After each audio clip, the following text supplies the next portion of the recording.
Hello everyone, in this video I will guide you how you can cancel an ARV which is created. So as because once advance receipt voucher is created, so payment gets logged also in your payments module. Now I want to make any changes in the same. So amendment or edit is not available. You can cancel that ARV and can create a new ARV again. So from where you can go ahead and cancel the same, you can go to all modules, select sales and purchase. Now this is one of my transaction. I will open this. Please check here an ARV is created. I clicked on this.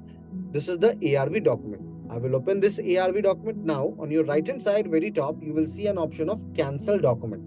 Click on this. It will ask for the confirmation. Are you sure you want to cancel RV this? Confirm it.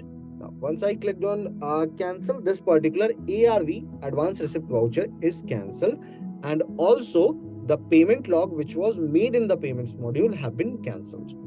I do hope this particular video will be helpful to you in order to manage your advance receipt voucher. Have a good day ahead.